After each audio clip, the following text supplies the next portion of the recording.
Magandang araw mga kaibigan! Welcome back to the channel. Yung video po natin ngayon, wala akong gagawing DIY project. Pero gusto ko po sanang i-share sa inyo yung plano kong gawin na small solar setup. So nandito po sa ating table yung mga parts na kailangan ko, maging itong solar panel na nasa likod. So ito po yung mga gagamitin ko para doon sa pinaplano kong small solar setup.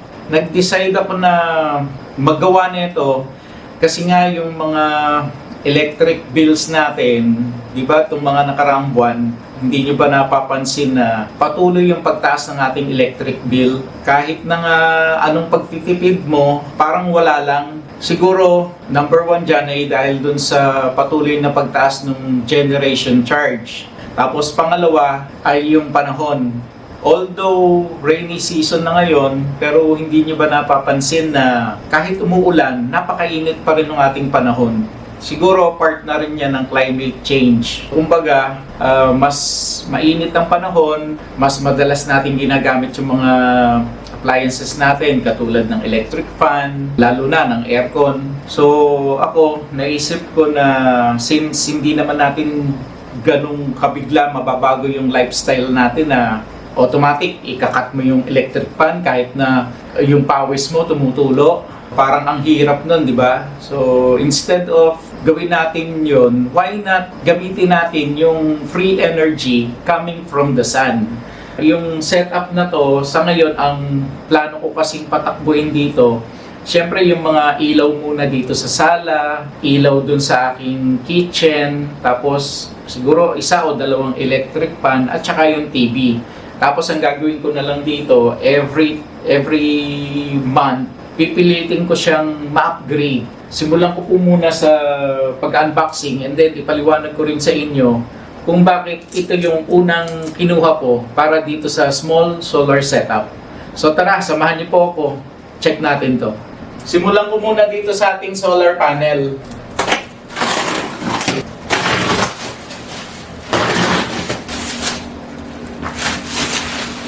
So, ganyan siya kalaki.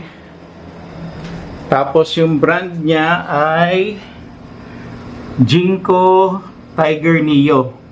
So, yan yung kanyang mga specs. Okay, 200 watts. Yung harap niya, ganitong itsura. Yan. Bali, ano to? Dual glass or bifacial. So, ito yung front side.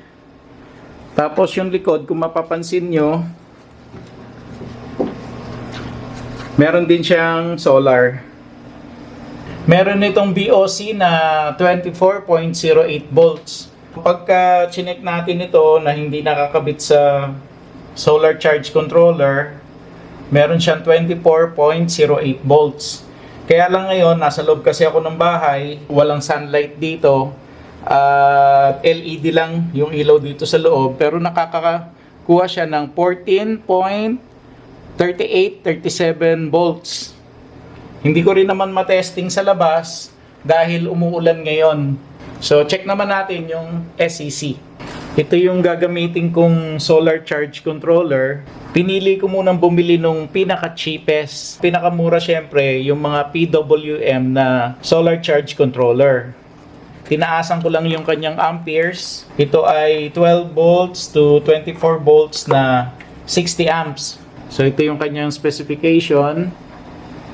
Kasi doon sa initial setup na gagawin ko, gusto ko sana at least tatlong 200 watts na solar panel yung aking ikakabit. Dito kasi sa mga 60 amps, ang kaya niya na wattage ng solar power ay nasa 780 watts. So yung tatlong 200 watt solar panel, 600 lang yon. Pasok na pasok dito sa rated ng ating 60 amps na PWM solar charge controller. Napakaganda nito para sa mga nag-i-start or yung gustong bumuo lang ng talagang small solar setup.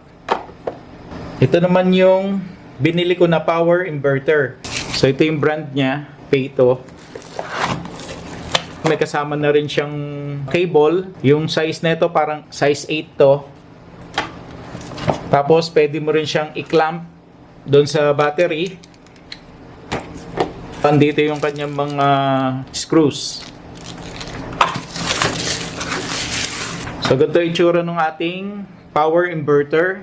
Yung kinuha ko ay 1,600 watts na pure sine wave. Ganon din 12 volts yung aking kinuha kasi yan yung system na gusto kong gawin sa aking setup. Tapos yung continuous output nito ay 800 watts, in which pasok na yon para dun sa gusto kong setup. Kasi ang plano ko lang naman na patakbuhin dito, syempre mga ilaw, TV, electric fan, mga charger para sa laptop, para sa cellphone, yung mga ganun lang. Sa 800 na continuous power nitong power inverter neto, pasok na yon. Yung 1,600 watts neto, para yan sa mga power surge. Kunwari, magpapatakbo ko ng, sabihin na nating washing machine or motor pump, yung power surge nun o yung unang start, baka pumalo yun ng 800 or higher than 800. Ang kaya nito na surge na i-handle ay 1,600 watts.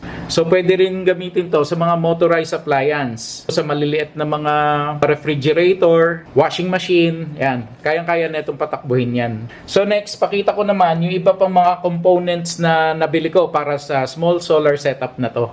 Sa ngayon, ito pa lang yung mga dumating sa orders ko. So, hinihintay ko pa yung ibang kailangan ko katulad ng battery, mga breakers, SPD, at saka yung digital na watt meter.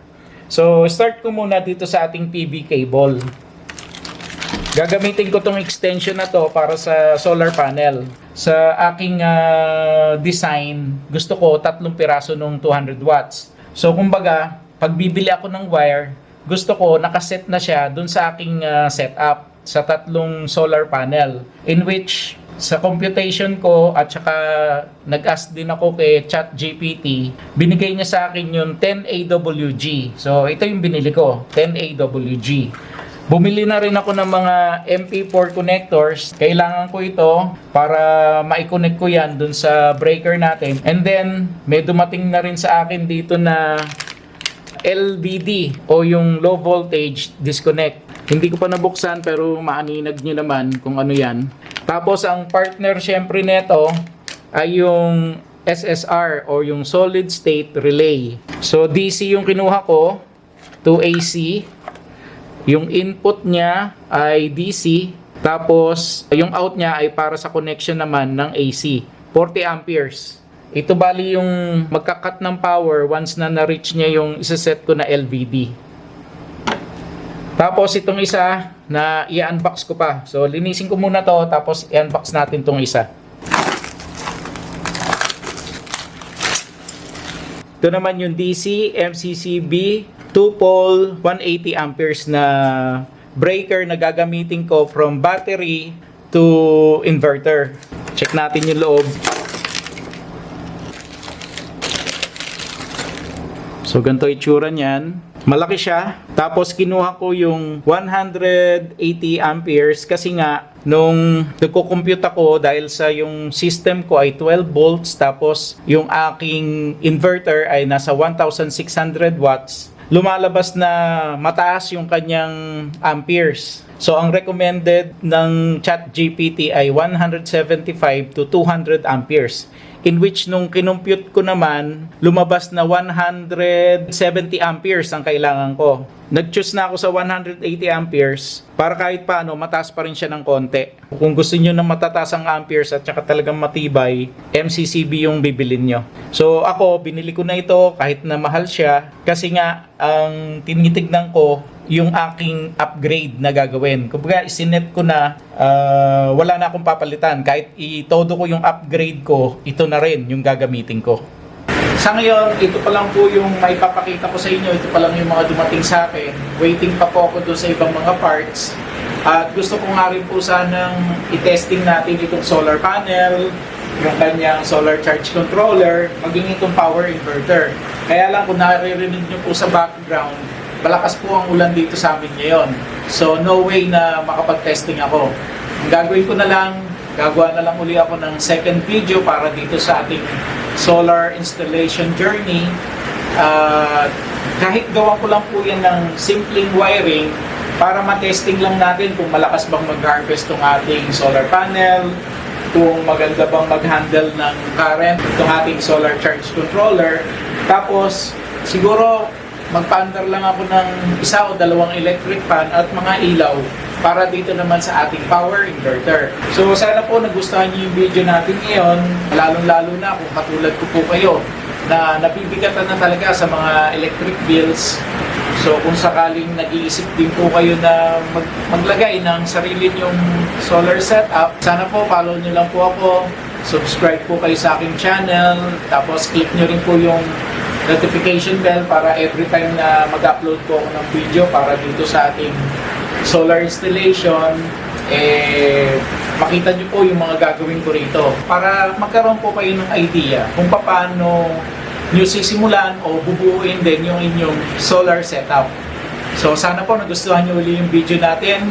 And again, please like, share, and subscribe to my YouTube channel. And don't forget to click the notification bell para lagi po kayong updated every time na mag-upload po ako ng bagong video. So mga kaibigan, marami pong salamat and I will see you again on my next video. God bless!